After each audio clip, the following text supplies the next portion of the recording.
The internet has a long history of horny nerds and weirdos doing strange things like removing or swapping a game character's clothing in order to make them appear more scantily clad than the makers ever intended, or creating fake nude versions of images of celebrities, and more recently, AI-generated deepfake porn, taking a person's face and putting them into situations that they were never in. And these have rightly generated a lot of anger. But now it looks like some have gone to the other extreme. dignifAI, a play on the words dignify, takes images of real women not wearing much and adds on clothing, as well as doing other things like removing tattoos and swapping pets for children. And again, it has generated a lot of anger. And I get where the anger's coming from.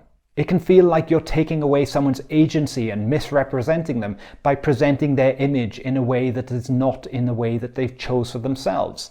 You are showing them as if they are someone they are not. But I would argue in both cases, men aren't seeing women for who they really are. Firstly, let's not lie to ourselves about what sexualized images do. A 2009 study showed that when men see sexually provocative pictures of women, the same areas of the brain light up as those associated with tool use. Men, by nature, see women as sex objects, and then later, perhaps, get to know them. I would argue that women also see men they find attractive as objects of fantasy around status, success, social validation, etc., and indeed, sex, before they later get to know them as people. But to my knowledge, there hasn't been a similar fMRI study done on women to confirm this. In any case, these images generate a response in heterosexual male brains in the same way that food generates a response in the brain of a dog. Now, human beings are in control of what they do with those responses, but no matter how self-controlled we are, those images ring a metaphorical bell in our minds to grab our attention on a primal level. Sir? Sir, wait. Very good. One ring. Good job. One ring. Sir. Sir. Oh my goodness. But while men in general are deeply influenced by their sexuality, it's also true that what is easy to obtain isn't valued by anyone. In 1 hour, a man can see more beautiful naked women than a king in ancient times would see in his entire lifetime. Sexual desire was always built on tension, but going from 0 to 60 all the time has taken the anticipation and longing out of it. Sexual provocation has been overdone. Sex sells, but it's been overplayed so much that everyone is getting pretty tired of it. Well, thanks to the internet, I'm now bored with sex. Meanwhile, in the real world, the sexual and technological revolutions have served mainly to funnel sexual supply in the way of the most attractive men, with the top 0.5% of men getting as many instances of sexual intercourse as the bottom 50% of men put together. And 1/3 of men below the age of 30 are either virgins or haven't had sex in the last year.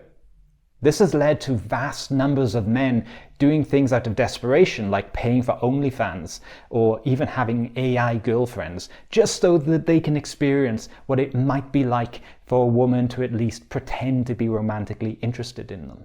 And that's part of the fantasy that dignifAI caters to. A woman who isn't giving herself to the whole world, but wants to only be one man's special woman. A beautiful woman who isn't constantly seeking out the attention of others, but wants to build a life with one man. This is the male long-term mating strategy, to raise children with a woman and protect and provide for them, as opposed to the short-term sexual strategy that sexual provocativeness appeals to men with, of spreading the seed and just hoping that some of the kids don't die.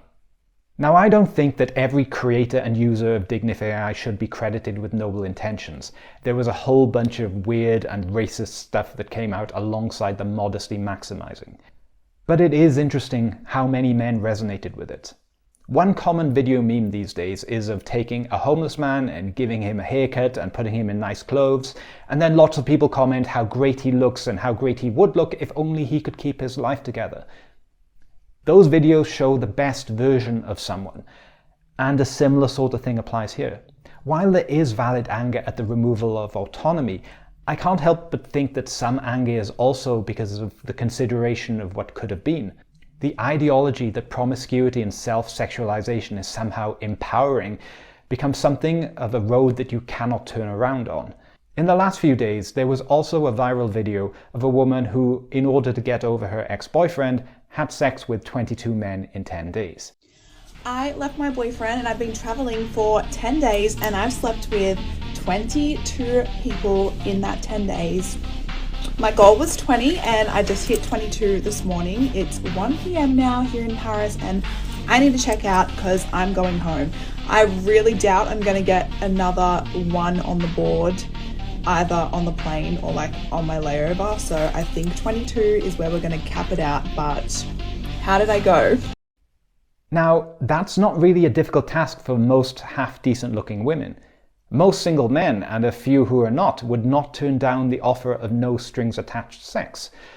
There's that short-term mating strategy in play again. She wouldn't need to be his type, she wouldn't need to win him over with her personality, she would just have to say, let's have sex, and it would happen. But if I, as a man, tried that, I'd get slapped in the face most of the times I asked. But not only did she do that, she put it on the internet where the memory is kept alive forever. In a similar way, once pictures of these OnlyFans girls go online, they're in the public domain forever. Someone will always be able to find them. And so while they'd be able to still get into a man's short-term mating game that requires on just being reasonably good looking, in the long term, will they be able to be with someone who wants to commit his life and time and energy to her forever? Well, I don't think so. I don't think they'll ever be taken seriously by a man with self-respect. Men have an instinctual sense of disgust to the idea of sharing their beloved with other men. The less we know about a girl's past, the better. I once dated a girl who absolutely adored me. She was beautiful, happy, and a charming person, but she overshared with me that she had a very promiscuous past, and I knew that I couldn't get past that. I didn't want her to lie to me, but I just really wish she hadn't told me that. And I don't think anyone is perfect, but that was so far away from what I wanted from life and from a romantic relationship that I couldn't do it. And I've spoken to many men who feel a similar way about this, who have faced similar problems where we might really like a girl, but we just know too much and we can't get over it. And I think a lot of the discourse between women is that they know that it harms other women's prospects, but they're busy gaslighting each other into embracing their sexuality in ways which sabotage their futures. And women do this either to reduce the competition for desirable males or simply because they're not happy themselves and, well, misery loves company. Fake friends are worse than real enemies. For someone who, regardless of outside influences, embraced that lie and spent their energy going down the path of becoming short-term only in men's eyes, the dignified pictures hold a mirror up and say, here's what could have been. But I don't think dignifAI is going to change anyone's mind. It's probably something that still generates more heat than light. I think its purpose was to create outrage more than change the world. Because while there are still men who give money and attention to provocatively dressed women, the poor choices will continue. And dignifAI just swaps one fantasy that isn't available to you for another fantasy that is also not available to you. At least not from the women in the image. We live in a world of men and women interacting with each other. Either side refusing to play the game will change the system. Maybe not at an individual level, but maybe in reducing the tendency a little on a population level. If there is less money and attention to be made from it, then it will reduce. And think long term about it, men. If you have daughters, do you want them to think that their primary value is in their sex appeal, or that they have to dress provocatively to get men's attention? Or that there are no consequences to bad life choices? And if you have sons, do you want to have supported a system that leaves them bombarded with the same crap and thinking that it's normal for women to be like this? Men must have the self-respect to not give their time, energy, and money into fantasizing about women who don't really like them. They have to do the work to become attractive and to go out into the real world and meet real women. And while it can feel rare to find a woman who would be great in a long-term relationship, they are out there. You just need to become able to attract women in general and then filter out the ones who do not meet your standards. You need to become. That's your part in making the world a better place. You're welcome.